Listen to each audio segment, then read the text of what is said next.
E aí, você acredita em mágica, em forças ocultas? A Marvel acredita e vai trazer no final do ano o filme do seu mago supremo, Stephen Strange, o Doutor Estranho. E se você tá a fim de saber um pouco mais sobre esse personagem único, se liga aí. Oi, eu sou Gustavo Cunha e no dia 4 de novembro chega aos cinemas o filme do Doutor Estranho, que vai ser responsável por estabelecer a magia como um dos elementos do universo cinematográfico da Marvel.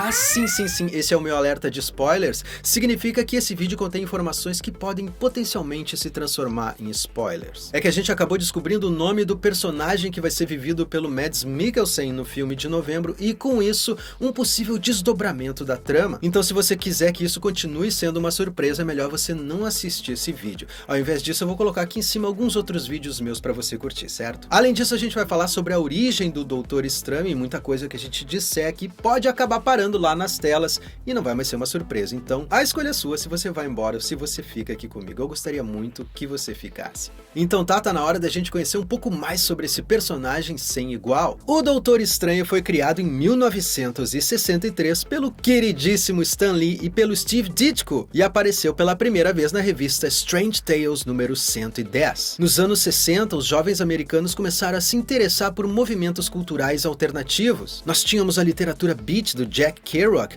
que ainda é do finalzinho dos anos 50, mas que influenciou tudo o que veio depois, e nos anos 60, propriamente ditos, a gente teve os movimentos pacifistas, a revolução sexual, a psicodelia, o surgimento do feminismo e dos movimentos a favor dos direitos civis. Os Beatles viraram fãs do Osho Rajneesh. Era a contracultura. O mundo, e principalmente os jovens, começaram a olhar para o Oriente em busca de um caminho mais espiritualizado. E como Stan Lee não é nem um pouco burro, ele resolveu criar um personagem que fosse ao encontro dessas novas aspirações da juventude americana. E assim nasceu o Mago Supremo, o mestre das artes místicas, o Doutor Estranho. Stephen Strange era um neurocirurgião brilhante, milionário e extremamente arrogante. Sabe o Dr. House? This is exactly why I created nurses. Pois é. Muito pior que ele. Ele era a encarnação perfeita do capitalismo, só se importava com dinheiro e com bens materiais. Ele era o legítimo rei do camarote, né? Só tratava quem tinha dinheiro suficiente para ser tratado por ele. Mas, como acontece na maioria das vezes, o herói nasce da tragédia e um dia ele sofre um grave acidente de carro e tem os nervos das mãos, os tendões completamente comprometidos. O resultado disso é que ele se torna incapaz de voltar a operar. Ele obviamente fica desesperado por causa disso e começa a buscar tratamentos experimentais para tentar recuperar os movimentos completos das mãos. Só que essa busca sem resultados acaba torrando toda a fortuna dele. Quem nunca, né? Acontece que mesmo quebrado, ele continuava sendo um arrogante e não aceitava nenhum outro tipo de trabalho, como consultoria ou ser médico assistente. O resultado disso é que ele virou praticamente um mendigo, sem dinheiro e obcecado em encontrar uma cura. Um dia, em uma conversa de bar, ele ouve falar de um ancião tibetano que seria capaz de operar curas milagrosas. Ele então dá um jeito de chegar lá no Tibete onde mora esse ancião e começa a sua busca. Uma janelinha aqui, ó. Por motivos comerciais, o ancião desse filme, ou melhor, a anciã, que vai ser vivida pela Tilda Swinton, não vai morar no Tibete, porque o Tibete vive hoje um conflito de décadas com a China, que invadiu a região nos anos 50 e desde então considera o Tibete como um território chinês e seus cidadãos como cidadãos chineses. E se a Marvel aparecer dizendo que o ancião é tibetano, ela vai estar assumindo publicamente que considera o Tibete independente e não parte do território chinês. O que significa que ela vai deixar 1 bilhão e 300 mil possíveis espectadores chineses em uma posição constrangedora. E como a China é o segundo maior mercado consumidor de filmes de Hollywood no mundo, os executivos da Marvel querem evitar qualquer tipo de mal-estar com o pessoal de lá. É verdade, o mercado chinês tem crescido tanto que o Roland Emmerich colocou até uma personagem chinesa no novo filme dele, Independence Day Resurgence, só para garantir mais uns dólares ali com os chineses. Ah, Roland Emmerich, seu velho cão de caça. Bom, eu não sei onde vai ser esse novo endereço do ancião, só sei que não vai ser no Tibete. Fecha a janelinha.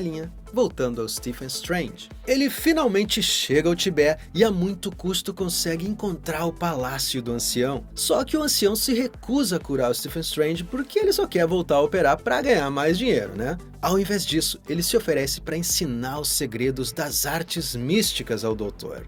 O Stephen obviamente se recusa e diz que vai embora, mas uma tempestade impede que ele deixe o palácio e ele tem que permanecer lá por um tempo até a tempestade passar. Enquanto ele está esperando, ele acaba descobrindo um plano do Barão Mordo, que é um dos pupilos do ancião, para matar o velhinho e assumir o lugar dele. O Stephen confronta o Barão Mordo e esse coloca um feitiço no doutor para impedir que o Stephen seja capaz de contar sobre o plano para o ancião. Sabendo que o Mordo vai tentar matar o ancião de novo e que não pode alertar o velho, Stephen Strange toma a decisão de aceitar ser um pupilo do ancião na esperança de aprender a usar os poderes místicos para salvar o bom velhinho. Só que o ancião é macaco velho, né? Já sabia dos planos do Mordo e escolhe Stephen Strange para ser o seu substituto por causa da abnegação que ele mostrou. Segundo ele, esse é um poder que só pode ser dado a quem não busca por ele. Muito bacana, né? Depois disso, Stephen Strange passa a estudar com o ancião até se tornar um mestre nas artes místicas. E muitos anos depois ele volta para Nova York, onde passa a morar no Sanctum Sanctorum, ou como diria um amigo meu, Santo Santoro.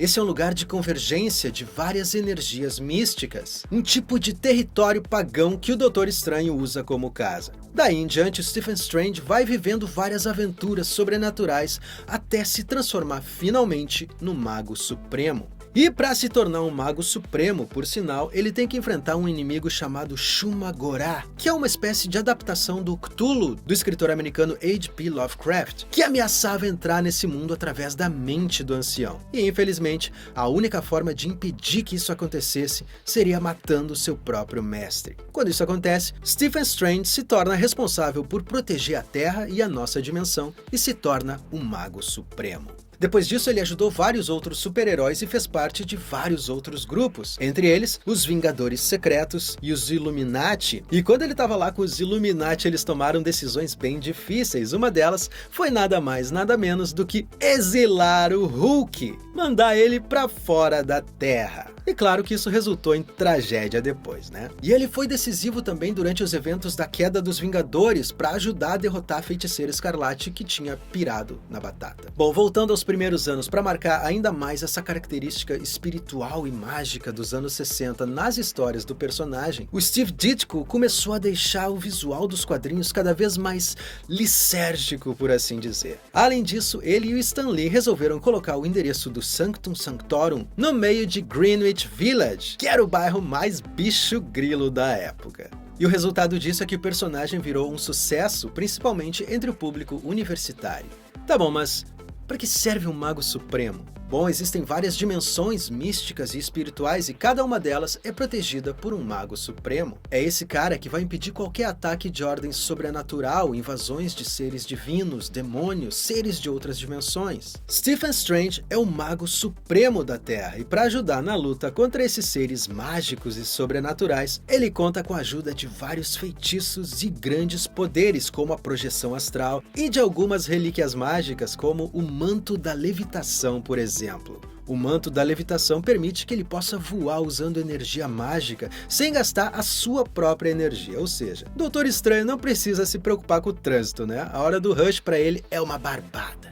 Ele tem também o livro de Vishanti, que contém vários feitiços e encantamentos que ele costuma usar. E o principal de todos os artefatos dele, o Olho de Agamotto. O Olho de Agamotto revela disfarces e feitiços, mostra eventos que já aconteceram, amplia as habilidades de telepata do doutor, cria portais para outras dimensões. Cara, ele tem 1001 utilidades. E só pode ser usado por uma pessoa de coração puro e alma limpa. Falando em coração puro e alma limpa, se a gente for pensar, o Doutor Estranho tem uma trajetória muito parecida com a do Tony Stark. Os dois eram gênios e completos imbecis antes de se tornarem heróis. Aliás, o Doutor Estranho e o Homem de Ferro foram criados só com alguns meses de diferença, lá em 1963.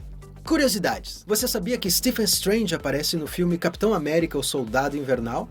Ou pelo menos o nome dele aparece. Bruce Banner, Stephen Strange, anyone who's a threat to Hydra.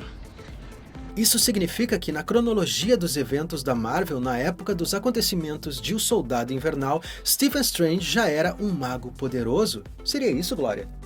Não sou capaz de opinar. Bom, pelo menos é isso que a cena nos leva a crer. E ele aparece também em um desenho da Marvel de 2007 chamado Doutor Estranho. Nesse desenho ele tem a história um pouco diferente da história dos quadrinhos, mas mesmo assim é muito interessante. Tá, e quanto ao filme que chega em novembro? Olha, eu vou confessar pra você que o trailer do filme me lembrou muito do primeiro Batman do Nolan, e se ele tiver a mesma pegada, cara, vai ser um filmaço. Eu realmente adorei aquela trilogia que o Nolan fez pro Morcegão. E esse filme com certeza vai trazer muito daquele clima lisérgico dos anos 60, a gente nota isso pelos efeitos especiais. Se você costuma assistir os trailers frame a frame como eu, você acaba até achando cabelo em ovo. Eu, por exemplo, assisti tantas vezes esse trailer que acabei achando um rosto aqui, olha só. Eu até pensei que fosse alguma coisa, mas depois eu vi que era só loucura da minha cabeça mesmo. Parece até a cabeça de um Transformer. A gente tem também a Rachel McAdams, que provavelmente vai fazer o papel da Linda Carter, a enfermeira da noite. Ela é quem ajuda os super-heróis de Nova York quando eles se arrebentam. Afinal de contas, quando o herói se machuca, ele não pode ir procurar um hospital qualquer, né? Inclusive, se você assiste a série do Demolidor no Netflix, a gente tem a Claire Temple, que todo mundo pensava que ia ser a enfermeira da noite, mas não. O produtor da série, Stephen DeKnight, já adiantou que eles tinham a intenção de trazer a enfermeira da noite, mas não puderam porque ela já estava nos planos cinematográficos da Marvel. Esse filme do Doutor Estranho vai ser também muito importante para o andamento da terceira fase do universo cinematográfico da Marvel. O próprio Kevin Feige deixou subentendido que o filme vai apresentar a Joia do Tempo, a penúltima Joia do Infinito. Ao que tudo indica, ela vai estar ali dentro do olho de Agamotto, que o Stephen Strange sempre leva junto com ele. E para você que não sabe ou não lembra para que servem as Joias do Infinito, bem resumidamente, o Thanos, que a gente conhece muito bem e vai ser o vilão do próximo filme dos Vingadores, precisa de todas as Joias do Infinito para um dispositivo conhecido como a Manopla do Infinito, que basicamente transforma quem a usa em um ser onipotente, ou seja, um deus, né? Alguém que não pode ser derrotado. Ela concede ali ao seu portador poder ilimitado, e cada uma dessas joias tem um poder específico. 4 dessas joias já apareceram no universo cinematográfico da Marvel. A Joia do Espaço, que apareceu ali no primeiro filme do Capitão América como Tesseract, e foi levada depois do filme dos Vingadores para Asgard. A Joia da Realidade apareceu no segundo filme do Thor como o Éter e foi entregue depois pelos próprios Asgardianos ao colecionador. A Joia do Poder, que estava ali dentro do orbe no filme dos Guardiões da Galáxia, e que eles também tentaram entregar para o colecionador, mas para variar, né, como sempre acontece com eles, deu tudo errado e eles acabaram explodindo o museu do colecionador. No final, a joia ficou sendo guardada pela Tropa Nova em Xandar.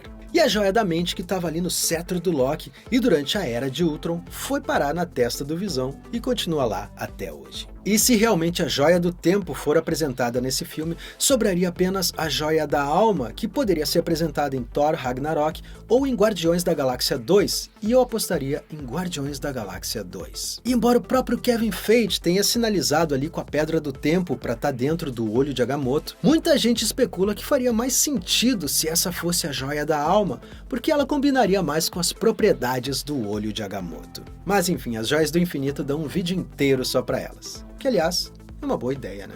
Então, como você pode ver, esse filme do Doutor Estranho vai ser muito importante para colocar mais algumas peças no tabuleiro do novo filme dos Vingadores, Guerra Infinita, que vai ser dividido em 2 partes e estreia em 2018. E como a gente tá cansado de saber, quando um herói de quadrinhos é adaptado para o cinema, muitas coisas são adaptadas também, e algumas outras coisas mudam radicalmente. O próprio Jarvis, nos quadrinhos, era um mordomo idoso, e no cinema acabou se transformando em um sistema de inteligência artificial. Pois então, algumas imagens de bastidores surgiram há um tempo atrás e sugerem que o Barão Mordo, que vai ser interpretado pelo Chiwetel Ejiofor, meu Deus, que nome difícil, em um primeiro momento nesse filme não vai ser um inimigo declarado do Doutor Estranho. Ao que tudo indica, essa virada só vai acontecer no final do filme. Porque, por todas essas fotos, a gente vê o Doutor Estranho já sendo o Doutor Estranho, né? Já com o olho de Agamotto e até meio machucado. E o Barão Mordo tá ali do lado dele, né? Ao que tudo indica, prestando uma assistência. Então eu acho que ele vai se revelar um Judas, um safado, um amigo da onça, só ali no finalzinho do filme. E uma curiosidade bem interessante é que durante essas mesmas gravações, o Benedict Cumberbatch entrou em uma livraria bem pequenininha ali em Nova York e comprou uma revista do Doutor Estranho. O dono da livraria simplesmente não acreditou.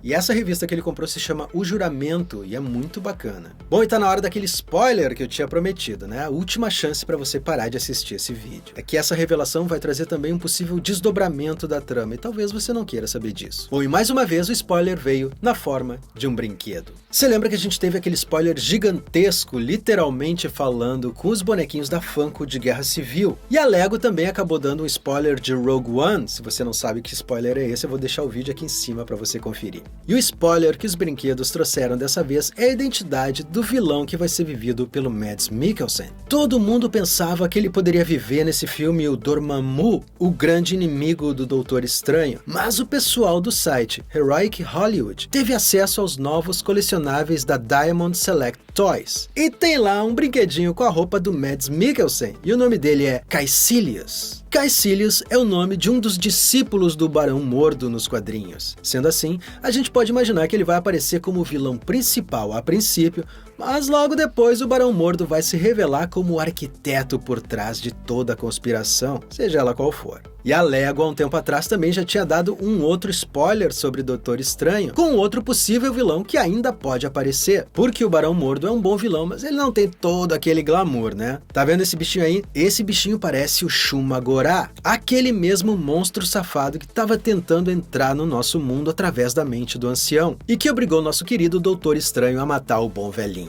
Bom, eu acho que o Barão Mordo vai tentar trazer o Shuma-Gorath pro nosso mundo e vai caber ao Doutor Estranho impedir que essa catástrofe aconteça. Só nos resta esperar para ver. Outra coisa que possivelmente pode mudar nessa adaptação para o cinema é a relação do Doutor Estranho com a ciência. Nos quadrinhos, o Doutor Estranho não pode replicar magicamente nada que tenha sido descoberto pela ciência. Mas, no universo cinematográfico da Marvel, mágica e ciência são dois lados de uma mesma moeda, como a gente vê nos filmes do Thor. Your ancestors called it magic, and you call it science. Well, I come from a place where they're one and the same thing. That's a quantum field generator, isn't it? It's a soul forge. Does the soul forge transfer molecular energy from one place to another? Yes. Quantum field generator.